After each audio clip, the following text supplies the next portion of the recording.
কাকা কাকা, বিধি কি সত্যি বলছে? তুমি কি ওকে এই মহলের বাইরে গাড়ি থেকে বাঁচিয়েছিলে? হ্যাঁ হ্যাঁ, একটা পুরনো লম্বা মতো গাড়িতে ওকে আটকে রেখেছিল।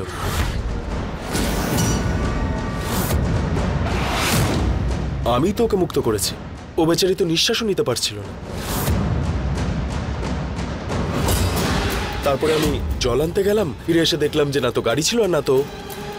জোরাবার, জোরাবার। হ্যাঁ বলুন।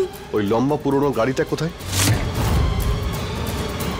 দেখো, এরকম হতে পারে যে আবির তোমায় জিজ্ঞেস করবে যে ওই গাড়িটা কার ছিল। তুমি বলে দিও ওই গাড়িটা গ্রাম পঞ্চায়েতের ছিল।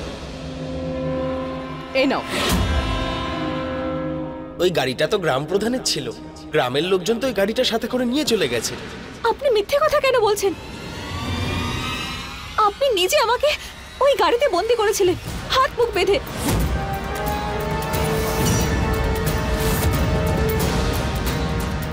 এই ঈশ্বর, এগুলো মিথ্যে। সাহেব বাবু, উনি মিথ্যে কথা বলছেন। আমি আপনাকে সত্যিটা বলছি। আমি বলছি শুনুন যে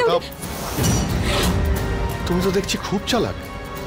তুমি তো দেখছি দারুণ প্ল্যান করো, অসাধারণ প্ল্যানিং। এবার ত্রিশালার সঙ্গে তুমি ওর মাকেও ফাঁসাচ্ছ। আর তুমি জানতে যে ওই গাড়িটা তোমার গ্রামেরই কারো, কিন্তু তা সত্ত্বেও তুমি ইচ্ছে করে এইসব করেছো, যাতে বিশ্বাস কাকার মনে হয় আমাদের মহলেরই কেউ তোমাকে গাড়ির মধ্যে আটকে রেখেছে।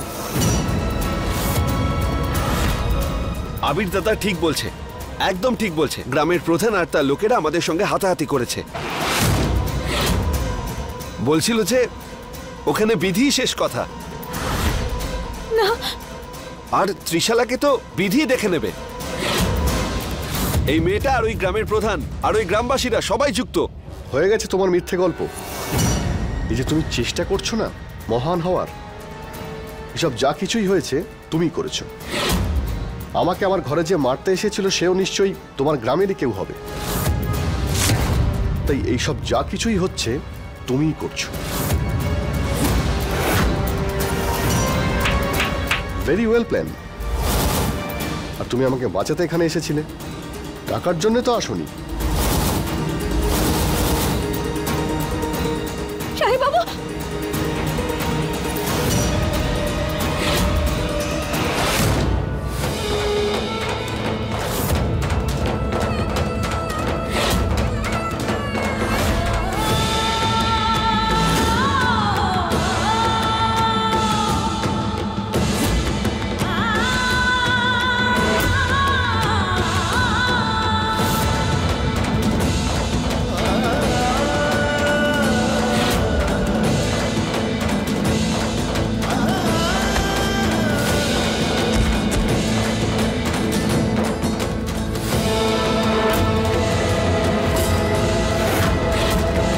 একটা কথা মনে রাখবে, আমি তোমাকে কোনোদিনও আমার স্ত্রী বলে মেনে নেব না।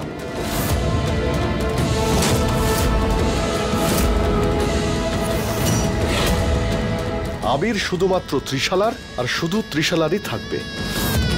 আর কোনোদিন তুমি চেষ্টাও করবে না আর সাহসও করবে না এই চৌকাট পার করার।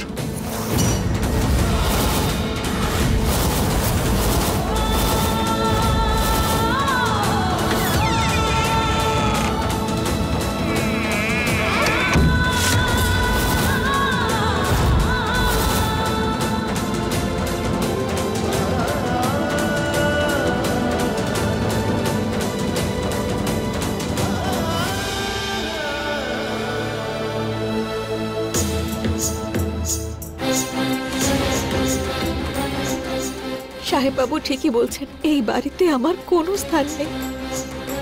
আমার এখান থেকে চলে যাওয়াটাই শ্রেয়।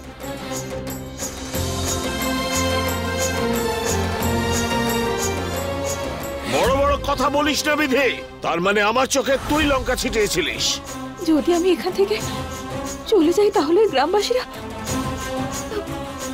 এই পরিবারে আবার বিপদ নেমে আসবে। এই কোন দ্বিধার মধ্যে ফেললে তুমি আমার। আমি না এখানে থাকতে পারবো না এখান থেকে যেতে পারবো। এখন কি করি আমি?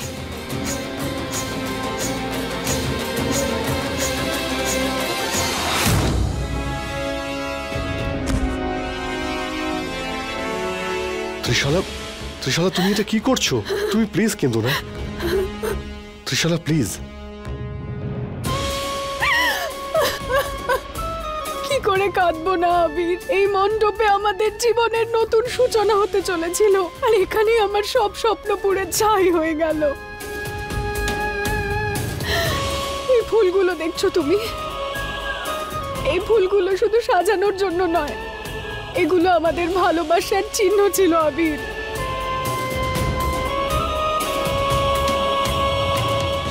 প্রত্যেকটা জিনিস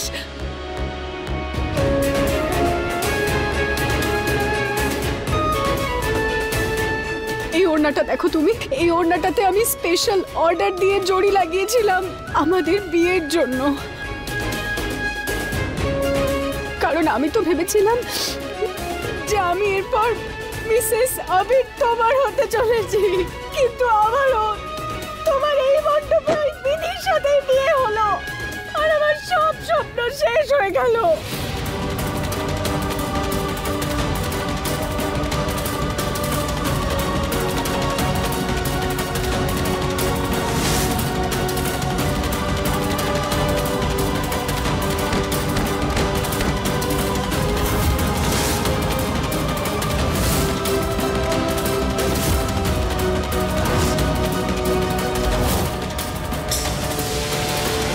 ত্রিশালা, ত্রিশালা তুমি এটা কি করছো? এসব করার কি প্রয়োজন আছে? করতে দাও আবির। আমি আমার ভালোবাসা একবার নয়, দুবার হারিয়েছি। আজকে আমার ভালোবাসা হেরে গেছে। যখন আমার জীবনে কালো দাগ লেগে গেছে, তখন আমার মুখে লাগবে না কেন? ত্রিশালা, আমাদের ভালোবাসা হেরে যায়নি, আর না কোনোদিন হারবে, এটা তুমি মনে রেখো। আর এসব যা কিছুই হয়েছে বিধির জন্যই হয়েছে, তাই তুমি প্লিজ আমাদের ভালোবাসায় প্রশ্ন তুলো না। আর আর তুমি নিজেকে কেন এত ছোট ভাবছো? তুমি আমাদের রাজপরিবারের বউ হতে যাচ্ছ, আর আমি তোমাকে রানীর মতো করে রাখবো। আর তোমার অধিকার এই পরিবারের বউ হওয়ার আর আমার স্ত্রী হওয়ার। এখন তুমি ছাড়ো এসব আর চলো আমার সঙ্গে, ওঠো, চলো। আবির, সেই বিয়েটার কি হবে যেটা বিধির সাথে তুমি করেছো? তোমার দুবার বিয়ে হয়েছে ওর সাথে, দুবার। এই ব্যাপারটা কিন্তু তুমি এভাবে এড়িয়ে যেতে পারো না। কাকা, আমি ওই বিয়ে কিছুতেই মানি না। ওই বিয়ের কোনো গুরুত্বই নেই আমার কাছে। আর সম্পর্ক তৈরি হয় ভালোবাসা দিয়ে, ঠকিয়ে নয়।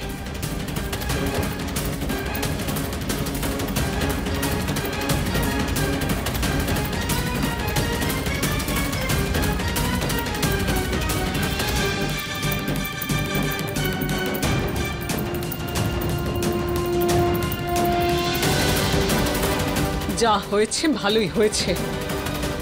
এখন আবির তার সঙ্গেই আছে যার সঙ্গে ওর থাকা উচিত, মানে ত্রিশলার সঙ্গে। বিধি সেই জায়গায় পৌঁছে গেছে যেখানে ওর থাকার কথা, আমাদের বাড়ির ত্রিসীমানার বাইরে।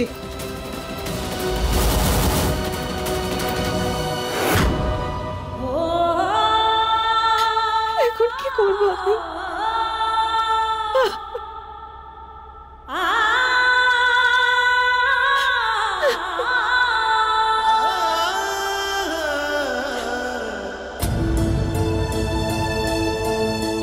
তুমি বিধি তো?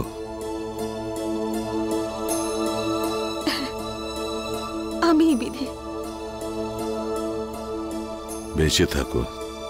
আমি আবিরের ঠাকুরদা। আপনি এখানে? আমি শুধু দেখতে এলাম যে তুমি ঠিক আছো কিনা। আমি জানি আবির তোমার সম্বন্ধে কি ভাবে। ও ভুল করছে। তোমার ওপর আমার সম্পূর্ণ বিশ্বাস আছে যে তুমি ঠিক পথে চলছো। আপনি এতটা বিশ্বাস নিয়ে কি করে বলছেন যে আমি সত্যি কথা বলছি? আমি জানতে পেরেছি যে দ্বার পুজো তুমিই করেছো।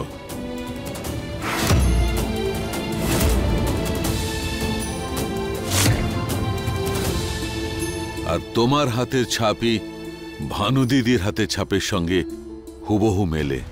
তো সেই পুজো আমি করেছিলাম? যার হাতের ছাপ ভানু দিদির হাতের ছাপের সঙ্গে মেলে সে ভানু দিদির প্রতিচ্ছবি। আর যে ভানু দিদির প্রতিচ্ছবি সে কখনো ভুল করতে পারে না। ভানু দিদি কে উনি? ভানু দিদি আমার স্বর্গীয় দাদার ভালোবাসা ছিল, অটুট বন্ধন। এই রকম ভালোবাসা আমি কখনো দেখিনি। ভানু দিদির ভালোবাসা আমার আদিনাথ দাদার কাছে এমন ছিল যেন প্রখর রৌদ্র তাপে ছায়া আর ঠান্ডায় ভরা ঘর, আর ঠান্ডার সময় সূর্যের কিরণ। ভানু দিদির ভালোবাসা এত গভীর ছিল, অন্ধকার রাতও আলোয় ভরিয়ে দিত।